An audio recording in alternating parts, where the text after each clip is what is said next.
Hello friends, അപ്പോൾ നമ്മൾ ടർക്കിയിൽ പോയിട്ടുള്ള നമ്മുടെ സെക്കൻഡ് ഡേ ആണ് ഈ വീഡിയോയിൽ ഫുള്ള് ഞാൻ എടുത്തേക്കുന്നത്. അപ്പോൾ നമ്മുടെ ഫസ്റ്റ് ഡേയുടെ വിശേഷങ്ങളൊക്കെ ഞാൻ മറ്റേ ചാനലിൽ ആഡ് ചെയ്തിട്ടുണ്ടായിരുന്നു. അപ്പോൾ ഞാനിത് ഇവിടുത്തെ ഡിസ്ക്രിപ്ഷൻ ബോക്സിൽ ആഡ് ചെയ്യാവുന്നതാണ്. അപ്പോൾ സെക്കൻഡ് ഡേ നമ്മൾ കുറച്ച് ലേറ്റായിട്ടാണ് ട്രാവൽ ചെയ്യാൻ തുടങ്ങിയത്.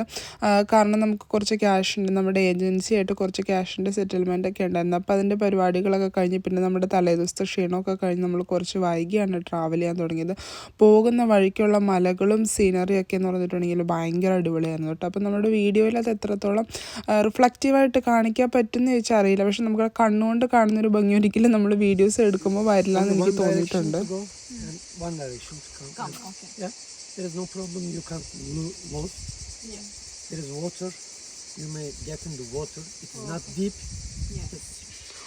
That is very good. That is nice. Yeah. Thank you.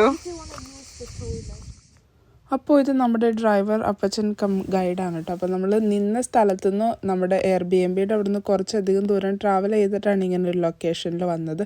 അപ്പോൾ നമുക്ക് ചെറിയൊരു പേടിയൊക്കെ ഉണ്ടായിരുന്നു, നമ്മൾ അറിയാത്ത സ്ഥലമൊക്കെ ആണല്ലോ. പക്ഷേ നല്ലൊരു മനുഷ്യനായിരുന്നിട്ടുണ്ട് നമ്മുടെ ഡ്രൈവർ അപ്പച്ചൻ. അപ്പോൾ ഇങ്ങനെ ഒരു സ്ഥലത്ത് വളരെ ദൂരം ഡ്രൈവ് ചെയ്തിട്ടാണ് നമ്മൾ എത്തിപ്പെട്ടത്. പക്ഷെ നമുക്ക് കുറച്ച് അൺലക്കി ആയിരുന്നു എന്ന് വേണമെങ്കിൽ പറയാം. കാരണം 2 ദിവസം മുന്നേ കണ്ട് മഴ പെയ്തിട്ട് ഇവിടെയൊക്കെ നല്ലപോലെ, അതായത് നമ്മൾ കാണാൻ പോകുന്നൊരു കെനിയോണാണ്. ആ കെനിയോണിൽ അത്യാവശ്യം ചെളിവെള്ളം പോലെ ആയിരുന്നു. പക്ഷെ കാണാനുള്ള ഭംഗി വീഡിയോയിൽ എടുത്തപ്പോൾ ഭംഗി വന്നില്ല എന്നുള്ളതുള്ളൂ. പക്ഷെ കാണാനായിട്ട് നല്ല ഭംഗി തന്നെയായിരുന്നു. പോകുന്ന വഴിക്കൊക്കെ ചെറിയ ചെറിയ വെള്ളച്ചാട്ടങ്ങൾ, അതുപോലെ തന്നെ ഈ കെനിയോണിൻ്റെ അകത്തേക്ക് ഒരുപാട് ദൂരേക്ക് നമുക്ക് നടക്കാൻ പറ്റി. അതായിരുന്നു നമ്മുടെ ഗൈഡപ്പച്ചൻ മുമ്പ് പറഞ്ഞത്. അതായത് വെള്ളം കണ്ട് കഴിയുമ്പോൾ ആഴമുണ്ടെന്ന് തോന്നിയാലും ഡെപ്ത് ഇല്ല, മുട്ടിന് താഴെ മാത്രമേ വരെ വെള്ളമുള്ളൂ. ഇത് യൂഷ്വലി നല്ല ബ്ലൂ കളറുള്ള വാട്ടറാണ്. അപ്പോൾ ഇപ്പം നമുക്ക് കണ്ടറിയാം ലേശം ചെളിവെള്ളം പോലെയാണ് കിടക്കുന്നത്. പക്ഷേ യൂഷ്വലി ഭയങ്കര ബ്ലൂ ആയിട്ടുള്ള ക്ലിയർ ആയിട്ടുള്ള വാട്ടറായിരുന്നത്.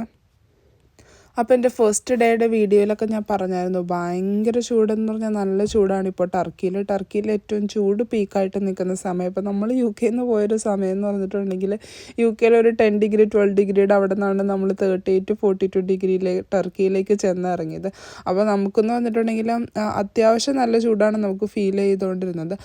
പിന്നെ നമുക്ക് ഇങ്ങനൊരു സ്ഥലത്ത് പോയി കഴിഞ്ഞപ്പോൾ ആ ഒരു ചൂടിൽ നിന്ന് നല്ലൊരു റിലീഫ് കിട്ടിയെന്ന് തന്നെ വേണമെങ്കിൽ പറയാം. കാരണം ഇവിടെയൊക്കെ നല്ലപോലെ തണലും അതുപോലെ തന്നെ വെള്ളത്തിൻ്റെ സൈഡൊക്കെ ആയിരുന്നത് കൊണ്ട് അത്യാവശ്യം നല്ല ചൂടിൽ നിന്നുള്ളൊരു റിലീഫ് ഉണ്ടായിരുന്നു നമുക്കിവിടെ. അപ്പോൾ അതിൻ്റെ പ്രൊനൗൺസിയേഷൻ കറക്റ്റാണോ എന്ന് അറിയില്ല. അസിപ്പായം കെനിയോണൊന്നും അങ്ങനെ എന്തോ ആയിരുന്നു നമ്മൾ പോയ വഴിക്ക് ഇതിൻ്റെ പേര് കണ്ടത്. അപ്പോൾ അതിൻ്റെ നമ്മൾ പ്രൊനൗൺസ് ചെയ്യുന്നത് ഇവർ പ്രൊനൗൺസ് ചെയ്യുന്നത് തമ്മിൽ ഒരുപാട് വ്യത്യാസമുണ്ട് കേട്ടോ. അപ്പം പല വഴിക്കുന്ന മുകളിലേക്ക് കയറാനും താഴേക്ക് ഇറങ്ങാനും ഒക്കെ ഉള്ള ഫെസിലിറ്റീസ് ഉണ്ടായിരുന്നു. പിന്നെ ചൂട് കൂടുതലായിരുന്നുകൊണ്ടും ചെരുപ്പിട്ട് നമ്മൾ പ്രോപ്പറായിട്ടുള്ളൊരു ഹൈക്കിംഗ് ഷൂസ് ഒന്നും ഇട്ടല്ലല്ലോ പോയത്. അപ്പോൾ നോർമലായിട്ടുള്ള ചെപ്പലിട്ട് കയറിയിട്ടുണ്ടെങ്കിൽ സ്ലിപ്പറി ആയതുകൊണ്ടും നമ്മൾ അങ്ങനത്തെ പരിപാടിക്ക് നിന്നില്ല. പിന്നെ അകത്തേക്കുള്ള ഇതെന്ന് പറഞ്ഞാൽ ഓൾറെഡി ബ്ലോക്ക് ചെയ്ത് വെച്ചേക്കായിരുന്നു, ഡേഞ്ചറസ് ആയതുകൊണ്ട്. അത് കഴിഞ്ഞ ദിവസം മഴ പെയ്തു എന്ന് ഞാൻ പറഞ്ഞല്ലോ, അതുകൊണ്ട് ഡേഞ്ചറസ് ആയതുകൊണ്ട് അകത്തേക്കുള്ള എൻട്രി ഓൾറെഡി ബ്ലോക്ക് ചെയ്ത് വെച്ചേക്കുമായിരുന്നു. ആ ബ്ലോക്ക് നമ്മുടെ ഗൈഡും അതുപോലെ തന്നെ മുമ്പ് നടന്നവരും കൂടെ തുറന്നിട്ടാണ് നമ്മളിപ്പോൾ അകത്തേക്ക് കയറി നടക്കുന്നത്. പക്ഷേ ഈ വെള്ളത്തിൻ്റെ കളറ് ഒഴിച്ചിട്ടുണ്ടെങ്കിൽ വളരെ ഭംഗിയുള്ളൊരു നടപ്പായിരുന്നു. ജീവിതത്തിൽ ഒരിക്കലും അനുഭവിക്കാൻ പറ്റിയൊരു അനുഭവം എന്ന് വേണമെങ്കിൽ പറയാം. ഞാനിങ്ങനെ കെനിയുടെ അകത്തൂടെ ഒന്നും നടക്കാനൊന്നും പോയിട്ടില്ല. നല്ല കാറ്റും അത്യാവശ്യം തണുപ്പും വെള്ളത്തിന് നല്ല തണുപ്പുണ്ടായിരുന്നു, അതുകൊണ്ട് നടക്കാനൊക്കെ ഒരു സുഖം ഉണ്ടായിരുന്നു. പിന്നെ നമ്മൾ UK പാമ്പും അങ്ങനെയുള്ള ജീവികളുടെ ഒന്നും ശല്യമില്ല. അപ്പോൾ ഇങ്ങനൊരു നാട്ടിൽ ചെല്ലുമ്പോൾ ചൂടുള്ള നാടായതുകൊണ്ട് നമ്മുടെ നാട്ടിലെ പോലെ പാമ്പോ അങ്ങനെയുള്ള സാധനങ്ങളൊക്കെ ഉണ്ടാവുമോ എന്നുള്ള പേടിയുണ്ടായിരുന്നു. പിന്നെ വെള്ളത്തിനകത്തൂടെ നമ്മൾ സൂക്ഷിച്ച് നടക്കണം, അല്ലെങ്കിൽ തെന്നി വീഴും. ഡ്രസ്സിൽ ചെളിയാവുമെന്ന് ചോദിച്ചാൽ വേറെ കുഴപ്പമൊന്നുമില്ല, ഒഴുകി പോകാനുള്ള ഒരു സാധ്യതയില്ല, അത്രയും വെള്ളം ഒരിക്കലും ഇല്ല. കുറേ ദൂരം നടന്നു കഴിഞ്ഞപ്പോൾ നമ്മൾ തിരിച്ച് നടക്കാൻ തുടങ്ങിയിട്ട് അവിടെ നിന്ന് പിന്നെ മലയുടെ മുകളിലേക്ക് കയറാനൊക്കെ ഉണ്ടായിരുന്നു. നമ്മുടെ കൂടെ ഉണ്ടായിരുന്ന ടീം, മുമ്പിൽ നടന്ന ടീം അവർ മുൻപോട്ട് നടക്കുന്നത് കണ്ടു. ഓൾറെഡി എൻട്രി റെസ്ട്രിക്റ്റഡ് ആയതുകൊണ്ട് ഡേഞ്ചറസ് ആയതുകൊണ്ട് നമ്മൾ പിന്നെ തിരിച്ച് നടക്കാമെന്ന് കരുതി. കാരണം എന്തെങ്കിലും സംഭവിച്ചു കഴിഞ്ഞിട്ടുണ്ടെങ്കിൽ നമ്മൾ ട്രാവൽ ഇൻഷുറൻസ് ഒന്നും എടുക്കാതെയാണ് പോയത്. അപ്പോൾ നമ്മുടെ സേഫ്റ്റി നമ്മൾ നോക്കണമല്ലോ. അപ്പോൾ അതൊക്കെ കഴിഞ്ഞ് നമ്മുടെ ഗൈഡപ്പച്ച കൊണ്ടുവന്ന് ഫുഡ് കഴിക്കാനായിട്ടായിരുന്നു. Small meat. Okay.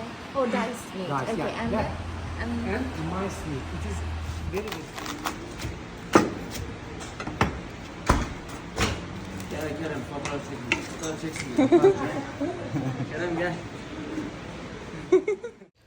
ഉച്ചയ്ക്ക് അങ്ങനെ ഫുഡ് കഴിക്കാൻ കൊണ്ടുപോയത് അവരുടെ ഒറിജിനൽ പൈസ എന്നൊക്കെ പറഞ്ഞാണ് കൊണ്ടുപോയത്. കറക്റ്റാണോന്നൊന്നും അറിയില്ല. എന്തായാലും അവിടെ നല്ല നമ്മൾ ഫുഡ് കഴിക്കാൻ കയറിയ സ്ഥലത്തെ ആളുകളൊക്കെ ആണെങ്കിലും വളരെ നല്ല ആളുകളായിരുന്നു കേട്ടോ. അവർ നമ്മളോട് വളരെ സ്നേഹമായിട്ടാണ് പെരുമാറിയത്. അത് കഴിഞ്ഞിട്ട് പിന്നെ നമ്മൾ പോയത് സാൽഡ ലേക്ക് എന്ന് പറഞ്ഞിട്ട് ലേക്ക്. അപ്പോൾ ലേക്കിൻ്റെ അടുത്ത് തന്നെ ഒരു മ്യൂസിയം പോലെ ഉണ്ട്. ലേക്കിൻ്റെ ഹിസ്റ്ററിയും എന്തുകൊണ്ട് ലേക്കിന് അങ്ങനത്തെ ഒരു ബ്ലൂ കളർ വന്നു എന്നും അതുപോലെ തന്നെ ലേക്കിൻ്റെ പരിസരത്ത് ലേക്കിലുണ്ടായിരുന്ന ഫ്ലവേഴ്സും ട്രീസ്, അതുപോലെ തന്നെ കല്ല്, അങ്ങനെയുള്ള സാധനങ്ങളൊക്കെ സ്റ്റഫ്ഡായിട്ടും മൃഗങ്ങളെയൊക്കെ സ്റ്റഫ്ഡായിട്ടും അല്ലാത്ത സാധനങ്ങളൊക്കെ വെച്ച് ഫുൾ ഹിസ്റ്ററി എക്സ്പ്ലെയിൻ ചെയ്തിട്ടുള്ള ചെറിയൊരു മ്യൂസിയം ആയിരുന്നു കേട്ടോ. അധികം ദൂരം നടക്കാനൊന്നും ഉണ്ടായില്ല.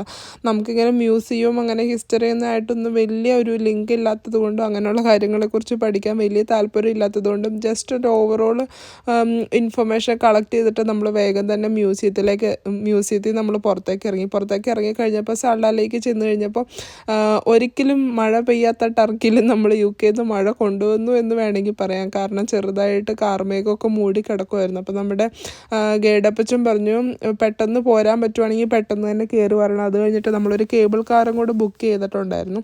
അപ്പം നമ്മുടെ എന്താ പറയുക, ടൈം ടേബിളിൽ ഇല്ലാത്തൊരു സാധനമായിരുന്നു മുമ്പ് നമ്മൾ കണ്ട കേനുവാണ്. ഇപ്പോൾ ഇതിനകത്ത് വീഡിയോസ് പലതും തിരിഞ്ഞും പറഞ്ഞു കിടക്കുന്നത്. കാരണം പറഞ്ഞിട്ടുണ്ടെങ്കിൽ ഞാൻ ഇൻസ്റ്റയിൽ ഇടാനും അതുപോലെ തന്നെ യൂട്യൂബിൽ ഇടാനായിട്ട് ലാൻഡ്സ്കേപ്പ് മോഡിലല്ലാതെ എടുത്തത് കൊണ്ട് പല വീഡിയോസും പുറകെ കാണുന്നുണ്ടോ എന്നറിയില്ല. അപ്പം നമ്മൾ സാൽഡ ലേക്കിലേക്കാണ് ഇപ്പോൾ കൊണ്ടിരിക്കുന്നത്. അപ്പോൾ നമ്മളെ കൊണ്ടുവന്ന ഗൈഡ് പറഞ്ഞത് ഈ ലേക്കിൽ ശരിക്കും പറഞ്ഞാൽ ഈ ലേക്ക് ഭയങ്കര ബ്ലൂയിഷ് ആയിട്ടുള്ള, നമുക്ക് വീഡിയോയിൽ അത്ര ക്ലിയർ ആയിട്ട് കാണാൻ പറ്റുന്നില്ല. അത് അടിയിലുള്ളൊരു പ്ലാന്റ് കാരണമാണ് അത്ര ബ്ലൂയിഷ് ആയെന്നാണ് പറഞ്ഞേക്കുന്നത് അവിടുത്തെ ഡിസ്ക്രിപ്ഷനിൽ. പിന്നെ ആ പ്ലാന്റിൽ നിന്ന് വരുന്നൊരു സാധനം കാരണമാണ് കരയ്ക്കുള്ള മണ്ണ് ഭയങ്കര വൈറ്റ് കളറായെന്ന്. അപ്പോൾ നമ്മുടെ എന്താ പറയുക, ഗൈഡ് പറഞ്ഞതെന്ന് പറഞ്ഞിട്ടുണ്ടെങ്കിൽ ഇവിടുത്തെ ചെളിയെടുത്ത് മുഖത്തും കയ്യിലും കാലിലും ഒക്കെ തേച്ചിട്ടുണ്ടെങ്കിൽ സ്കിന്ന് ഭയങ്കര സ്മൂത്ത് ആവുമെന്നാണ് പറഞ്ഞത്. അപ്പോൾ എനിവേ നമുക്കത് ശരിയാവുമോ എന്നൊന്ന് പോയി ട്രൈ ചെയ്ത് നോക്കണം. നമ്മൾ വരുന്നിടത്തേക്ക് എന്താ പറയുക, ഇവിടെ ഭയങ്കര ചൂടെന്ന് പറഞ്ഞാൽ ഭയങ്കര ചൂടാണ്. പക്ഷെ നമ്മൾ വരുന്നിടത്തേക്ക് ദുരന്തം കൂട്ടി വരുന്നു എന്ന് പറഞ്ഞതുപോലെ നല്ല ഇടിവെട്ടി മഴ പെയ്യാനായിട്ട് പോവുക. മഴയും കൊണ്ടാണ് നമ്മൾ UK നിന്ന് ഇങ്ങോട്ട് പോന്നേക്കുന്നത്.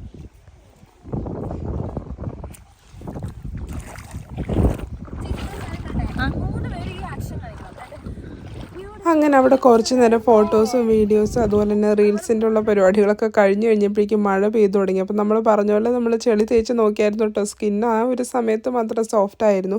തിരിച്ച് നമ്മൾ ഇറങ്ങിയപ്പോഴേക്കും നല്ല മഴ എന്ന് പറഞ്ഞാൽ ഇട്ടി നല്ല മഴ ആയി തുടങ്ങി. അതുകൊണ്ട് നമുക്ക് നമ്മുടെ കേബിൾ കാർ പ്ലാൻ ചെയ്യാൻ പറ്റിയില്ല. കാരണം ഇടി ആയതുകൊണ്ട് അവർ കേബിൾ കാറിൽ കയറ്റാൻ സേഫ് അല്ലെന്ന് പറഞ്ഞു. അപ്പോൾ അവിടെ നിന്ന് നമ്മൾ ഇറങ്ങി പിന്നെ അടുത്ത സ്ഥലത്തേക്ക് ഫുഡ് കഴിക്കാനായിട്ടാണ് വന്നേക്കുന്നത്. കുറച്ചും കൂടെ എന്താ പറയുക, കണ്ടു കഴിയുമ്പോൾ പോഷായിട്ടുള്ളൊരു നമ്മുടെ നാട്ടിലൊരു ഹോട്ടൽ പോലെയൊക്കെയാണ്. അപ്പോൾ അവിടുന്ന് നമ്മൾക്ക് പുറത്തേക്കുള്ള വ്യൂ എന്ന് പറഞ്ഞിട്ടുണ്ടെങ്കിൽ ഭയങ്കര വ്യൂ ആയിരുന്നു കേട്ടോ. നിറച്ച് 2 മലകളുടെ നടുക്കായിട്ടിരിക്കുന്ന ഒരു സിറ്റി പോലെയാണ് ഈ സിറ്റി തോന്നുന്നത്. അപ്പോൾ ചുറ്റും നമുക്ക് മലകളായിരുന്നു.